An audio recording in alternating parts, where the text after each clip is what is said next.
पांच तरह की कावड़ होती है।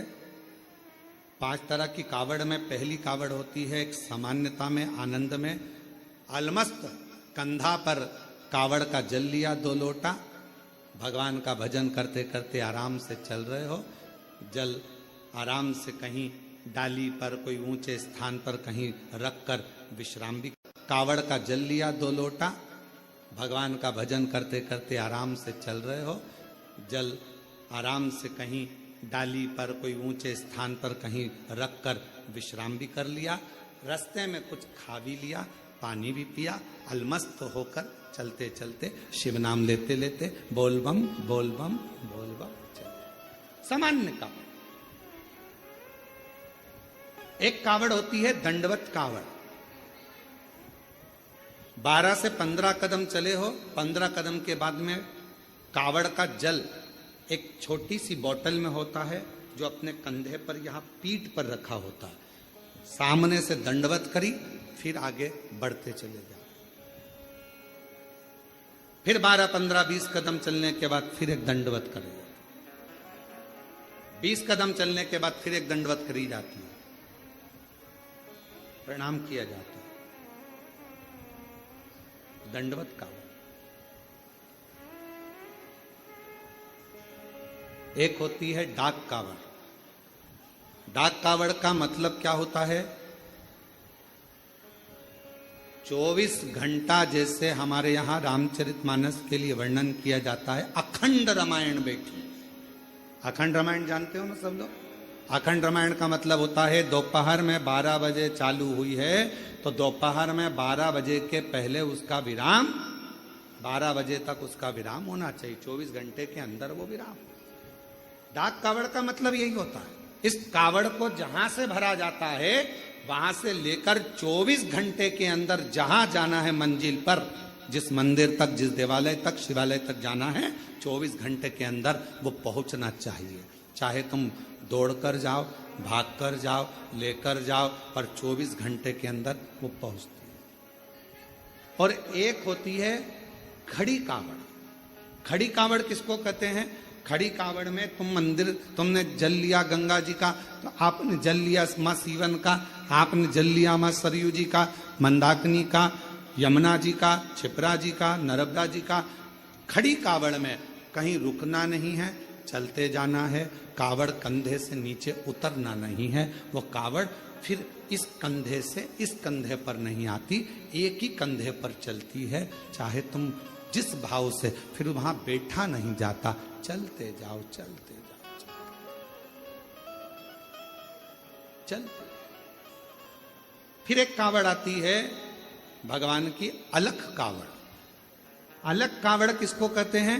जिसमें भगवान के मंत्र का उच्चारण, जहां से जल भरा जाता है वहीं से मंत्र का उच्चारण चालू हो जाता है। बोल बम बोल बम बोल बम बोल बम। अब कोई तुमसे बात नहीं करेगा तो उसमें बोल बम निकलना चाहिए, उसमें हर हर महादेव निकलना चाहिए, श्री शिवाय नमस्तुभ्यम निकलना चाहिए, ओम नमः शिवाय। जो मंत्र तुमने उठाया वो मंत्र तुम्हारे मुख से निरंतर चलना चाहिए। तो कई माताएं उसको बोलती हैं, आगे बोलो बोल बम, पीछे वाले बोल बम, खाने वाले, पीने वाले, चलने वाले, आने वाले, सोने वाले, आते बोले, जाते बोले। तो ये इसमें मंत्र का उच्चारण जहां से कावड़ उठती है, अलख कावड़ में केवल अलख जगाई जाती। जल लिया, चलते गए, भोजन करने भी बैठे हो, कोई से बात भी करोगे तो बोल बम उसमें निकलते रहना चाहिए, निरंतर जप चलना चाहिए, निरंतर। अब रेवा सुतार की कथा कहती है। एक रेवा सुतार लोगों के घरों में काम करता, कभी कुर्सी बनाता, कभी कुछ बनाता, कभी कुछ बनाता, कभी चौकी, कभी चौरंग, कभी पलंग, कभी खटिया, कभी कुछ बनाता रहता। परिस्थिति का ठीक नहीं था, उसके पास में इतना धन नहीं था, इतना वैभव नहीं था उसके पास, इतना। कावड़ लेकर जा रहे थे। कावड़ उठाने वाले भक्त का जो बांबू था, डंडा था, कावड़ के वजन से वो बीच में से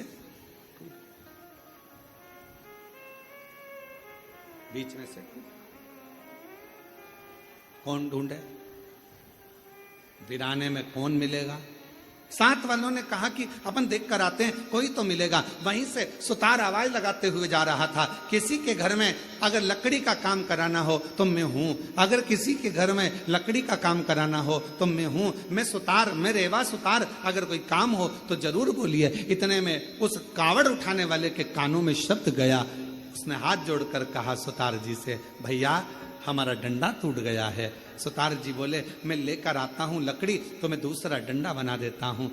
अब रेवा सुतार दौड़ कर गया, लकड़ी काट कर लाया, डंडा निर्माण करा और उस डंडे पर कलश बांध कर उस कावड़िया के हाथ में दे दिया। कावड़िया ने डंडा तो ले लिया। रेवा सुतार ने कहा, भैया मैंने तुम्हारा डंडा तैयार करा, तुमने कुछ मुझे दिया नहीं। इतने में कावड़िया ने कहा, भैया हमारे पास देने के लिए कुछ भी नहीं है, कुछ भी। ए भैया हमारे पास कुछ भी नहीं। भैया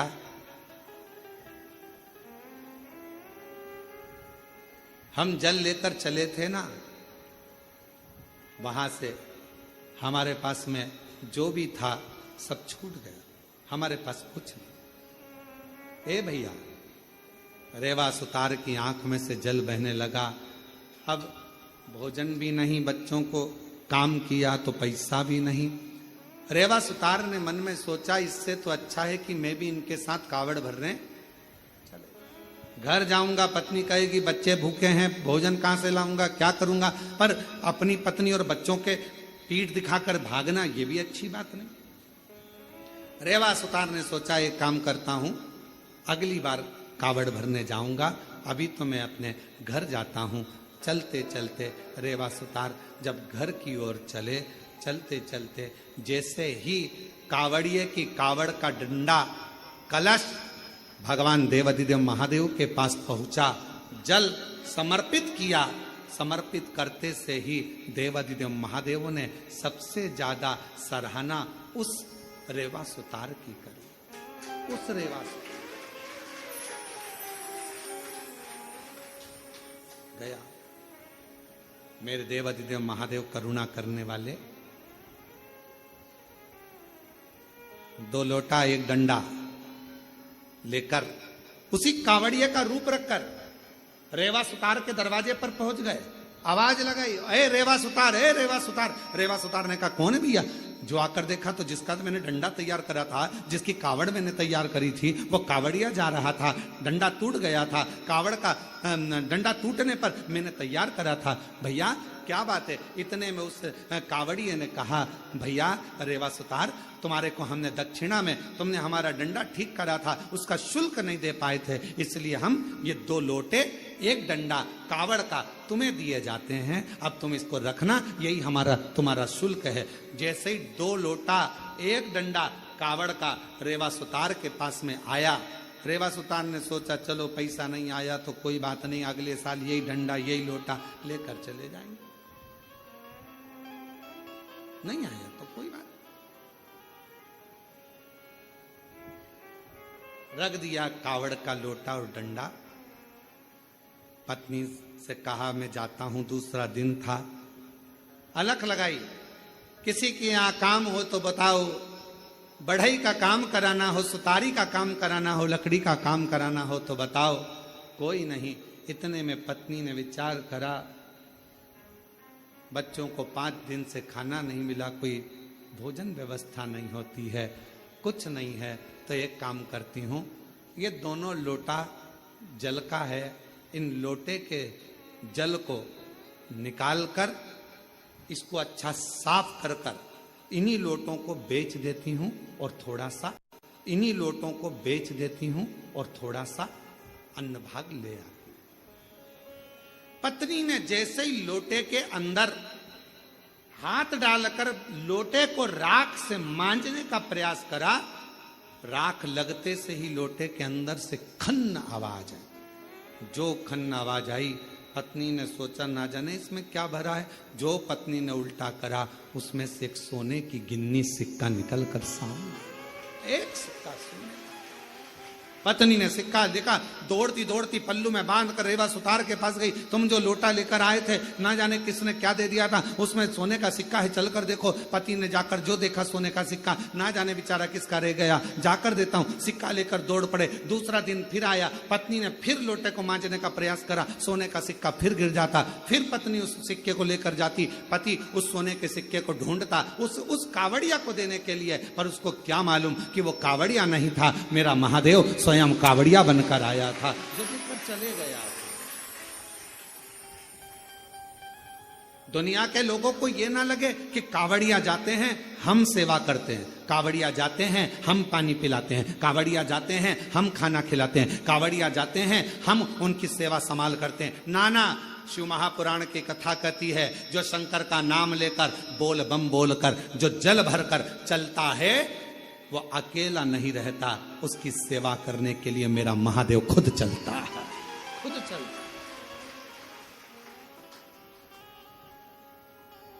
रेवा सुतार धनपति, वैभवपति, सत्तापति, करोड़पति बन गया। कावड़ लेकर शिव के मंदिर जाता रहा, हर वर्ष जाता रहा, हर वर्ष। मेरी जीजियों, मेरे जीजाओं, बेटियों, बेटाओं, मेरी माताओं, मेरे भाई, कुबेरेश्वर बाबा की कावड़ भरना तो बाबा से ये मत कहना कि एक बार भरने आई हूं। बाबा इतना भंडार भरना, हर साल सावन के महीने में कुबेरेश्वर धाम आऊं और कावड़ भरकर, हर साल आऊं, हर वर्ष तेरे दरवाजे पर, ऐसी कृपा। और तेरा ही दिया मैंने खाया पिया, तेरा शुक्रिया है, तेरा शुक्रिया है। मुझे भोले बाबा ने बहुत दे दिया है, तेरा शुक्रिया है, तेरा शुक्रिया। अगर शिव कृपा करे तो बाबा से कहना, बाबा तू सेठ बनकर रहना और मैं तेरा चाकर बनकर, मैं तेरा चाकर। मेरे भोले तेरी नौकरी सबसे बढ़िया है, सबसे तेरे दरवाजे की चाकरी। चार लोगों में ये बात ना कहे कि मैं भगवान शंकर का बहुत सुंदर श्रृंगार कर लेती हूँ, या भगवान शंकर की पूजन में 2 घंटा, आधा घंटा, 15 मिनट, 20 मिनट मेरे जैसा कोई पूजन नहीं कर सकता, मैं बहुत अच्छे से करती हूँ, ऐसा नहीं। उसके लाखों दीवाने, बड़े से बड़े, उसके चरणों में कंकड़ माटी से पड़े।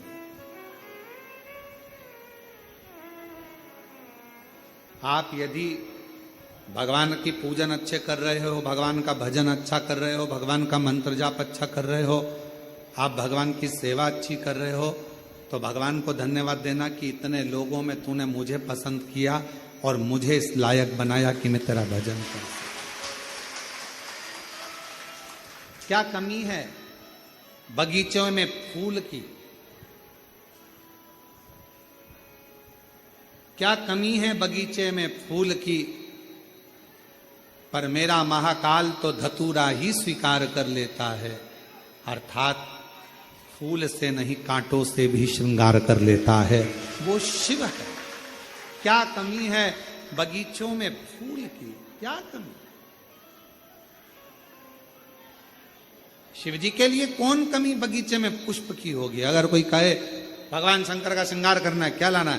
कहा साहब वहां से आगरा से फूल मंगवाए हैं, दिल्ली से यह मंगवाया, हमने कलकत्ता से फूल का ऑर्डर दिया, फूल बंगला बनवाया, हमने ये करा, हमने वो करा।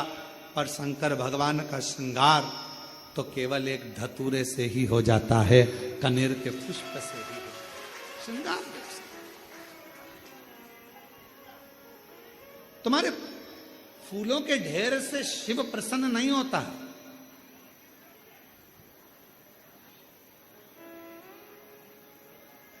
बड़ी दूर से चल कर आया हूँ, मेरे बाबा तेरे चरणों के लिए, मेरे बाबा तेरे दर्शन के लिए एक बेल पत्र में लाया हूँ। एक हो गया और पीछे आगे हो गया। आज भी भारत की भूमि पर केवल एक ही मंदिर है जिसका दरवाजा भगवान श्री नामदेव जी महाराज, गुरु नानक देव जी महाराज की अविरल भक्ति के कारण शंकर जी ने अपने मंदिर का दरवाजा तक बदल दिया था। वाह! और जाओ कभी महाराष्ट्र में औंडा नागनाथ जी का दर्शन कर कर आओ, जिसका मंदिर ही उल्टा है, मंदिर ही उल्टा।